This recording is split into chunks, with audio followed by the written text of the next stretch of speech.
Hey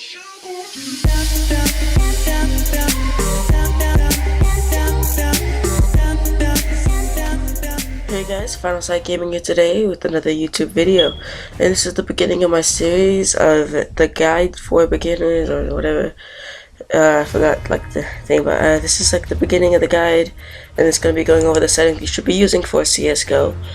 And sorry if this isn't like the highest quality. I have to use Bandicam because I'm having trouble with the exit. It's being weird. Whenever I like enter the file to editing software, the second audio track can't be heard with my narrating, which is pretty important. So yeah, that's that. Anyways, let's get straight into this and let's go over your settings.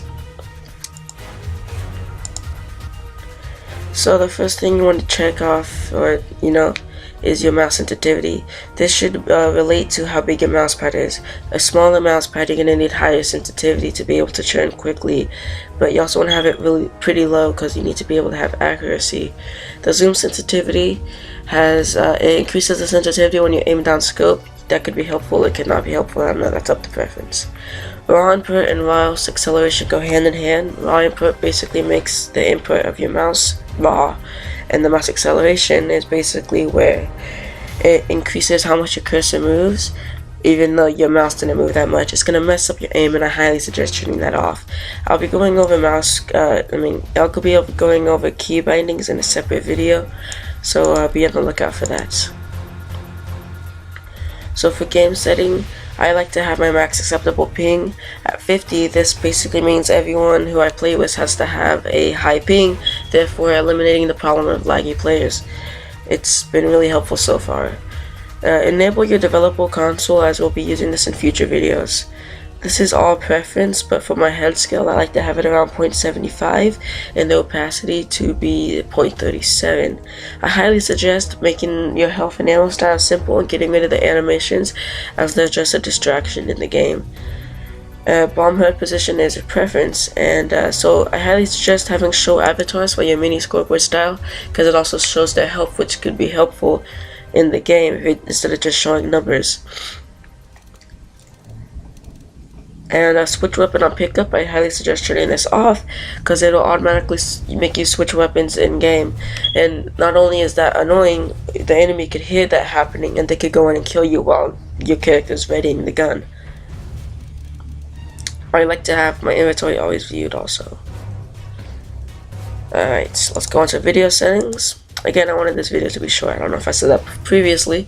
Also, I'm going to be uploading 5 things you probably didn't know about CSGO soon, so be on the lookout for that. Alright, so brightness should be 1.6. I don't know why you'd want to play like this. Color mode, computer monitor. Aspect ratio is very controversial in the game CSGO. I like 69 as it adds 2 extra inches on the side where you can see things. Some people like 14:3 because that's what they used to. I make 4:3, and it's just all preference. Resolution, I like to play at 720. I don't know why it was at 768, but I like playing 720. It's just what I like. Remember, the higher the resolution, the smaller the view bounds get. I like full screen, obviously, and if you have a laptop, do that. So these are the most important settings, I believe, because these are the ones that really affect your FPS. So let's get right into this. Global shadow quality is the quality of the shadows. I have them low because I don't care how the shadows look, as long as I can have really nice FPS in the game. Model texture detail is how nice the stuff looks. Again, I care about FPS and not how nice the game looks. Effect detail is medium. I have it medium because if you don't have it medium, then things like bullet holes will not appear, and I want to see those. So I have that on medium. Shaded detail is again with shadows and stuff. I have it low. It looks like jagged and stuff, but I don't care because it's I want FPS, you know. Multi-core rendering, basically, if you have multiple cores, it uses them to be able to make game to look nice. I don't want to waste FPS. I don't want to waste my FPS to make the game look nice again. I think I've established this, so I have it disabled. Anti-aliasing mode is basically making the edges of things more smooth and not jagged. Again, FPS, this anti-aliasing stuff really takes out your FPS, like it hits it hard, so I suggest turning both anti-aliasings off. Texture filtering mode is like the appearance of the game. I haven't really noticed a difference, I just keep it on my default trilinear. Wait for vertical sync basically means that, you know how sometimes you get those lines across the screen when you turn fast? Basically this prevents it, but it takes out your FPS and slows down your game so it does not tear. Obviously you don't want this, so have it off. In motion blur, this shouldn't even be an option really.